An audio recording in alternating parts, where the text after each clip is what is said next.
कल हमने अगर आप हीट वेव की बात करें, स्पेसिफिकली गुजरात में काफी दिनों से ऑलमोस्ट एक वीक से हीट वेव कंडीशंस प्रिवेल हो रही है। उसके लिए हमने रेड अलर्ट दे रखा था और हमने और नॉर्थ वेस्ट इंडिया में भी, राजस्थान और बाकी एरिया में भी हमारा रेड या ऑरेंज अलर्ट था। तो हमारा यही था कि जो हीट वेव है मेजरली आज तक ही रहने का अनुमान है नॉर्थ वेस्ट इंडिया में। अगर आप गुजरात की बात करें या मध्य प्रदेश की करें, वहां आने वाले 2 दिनों में मेजरली रहेगी। और चलिए अब सब डिवीजन वाइज मैं आपको बताना चाहूंगा। जैसे अब राजस्थान की बात करें तो हमारा बेस्ट राजस्थान के लिए आज भी रेड अलर्ट है।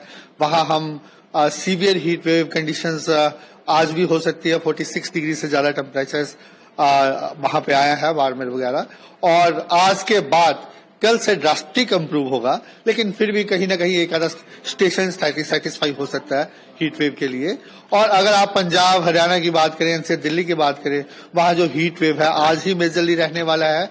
उसके बाद ये अवेट हो जाएगा। उसका कारण यह है कि आप देख सकते हैं कि पूरा एक वेस्टर्न डिस्टर्बेंस जहां पे आया हुआ है, जिसका प्रभाव जम्मू कश्मीर में कल से हो रहा है और आने वाले 4-5 दिनों में जम्मू कश्मीर, हिमाचल, उत्तराखंड में उसका प्रभाव रहेगा। उसके कारण वहां थंडरस्टॉर्म, हेलस्टॉर्म एक्टिविटी हो सकता है।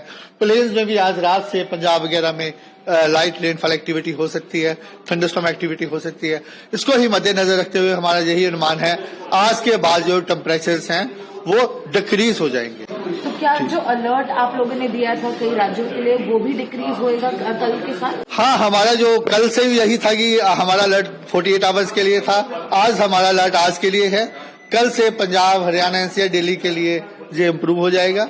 अगर आप राजस्थान की बात करें, राजस्थान में आज हमारा रेड अलर्ट है, कल सिग्निफिकेंटली इम्प्रूव होगा। वहां हमारा कल से येलो अलर्ट है। अगर आप गुजरात स्टेट की बात करें, वे काफी दिनों से हमारा रेड अलर्ट चल रहा था, वो आज हमने ऑरेंज अलर्ट किया है। और कल वहां पे कहीं ना कहीं एक आधा स्टेशन हो सकता है कि हीट वेव की ग्रिप में आ जाए। उसके बाद वहां भी टेम्परेचर्स में सिग्निफिकेंट इंप्रूवमेंट होने का अनुमान है। उसके बाद हमारा यह है कि एक fresh spell of heat wave, जैसे WD निकलेगा, 3-4 दिन टेम्परेचर गिरेंगे, एक fresh spell of heat wave फिर दोबारा से आ सकता है। 14 ऑनवर्ड्स, 14-15 को वेस्ट राजस्थान में हीट वेव कहीं ना कहीं आइसोलेटेड पॉकेट्स में हो सकता है और पंजाब, हरियाणा में भी आइसोलेटेड पॉकेट्स में हीट वेव रहने का अनुमान है। अगर आप भारत की बाकी हिस्सों की बात करें, जहां देखिए आप ईस्ट नॉर्थ ईस्ट इंडिया में काफी क्लाउड्स है, जहां पे पूरा थंडरस्टॉर्म एक्टिविटी हो रहा है, दैट विल कंटिन्यू 4-5 दिन वहां कंटिन्यू रहेगा। अगर आप साउथ पेनिनसुला की बात करें, वहां कोई इतना सिग्निफिकेंट नहीं है, लेकिन हो सकता है कि आज और कल कहीं ना कहीं एक्सट्रीम साउथ पेनिनसुलर इंडिया में कहीं ना कहीं, specifically I am talking about Tamil Nadu और केरला के लिए कहीं ना कहीं हैवी रेनफॉल एक्टिविटी हो सकती है। सर, अगर मैं दिल्ली पे वापस आऊं तो वार्म नाइट भी ऑब्जर्व की गई है। जी जी, उसके बारे में थोड़ा। हाँ, देखिए वार्म नाइट, सॉरी ये मैं ऐड ऑन करना भूल गया। वार्म नाइट अभी ऑलमोस्ट काफी जगह में ही है। गुजरात में है, उसके बाद राजस्थान में है, पंजाब, हरियाणा, एनसीआर, दिल्ली में भी वार्म नाइट है, मध्य प्रदेश में भी है। इसको ही मद्देनजर रखते हुए जो हमारा कलर है येलो की बजाय वहां ऑरेंज अलर्ट है।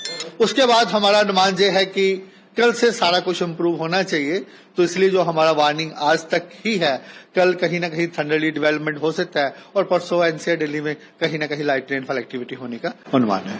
सर, आखिरी सवाल सर, क्योंकि आज हमने मिनिमम टेम्परेचर भी बढ़े हुए देखे हैं, करीबन 25-26 डिग्री दिल्ली में गया है, तो क्या क्योंकि वेस्टर्न डिस्टर्बेंस आ रही है तो मिनिमम टेम्परेचर में भी गिरावट आने वाली है? हाँ, अभी दोनों टेम्परेचर्स में थोड़ा नॉर्मल आने का पैटर्न हम एक्सपेक्ट कर रहे हैं कि जैसे अभी 41 तक चल रहे हैं टेम्परेचर्स, दोनों में ही मैक्सिमम मिनिमम में थोड़ा गिरावट आनी चाहिए।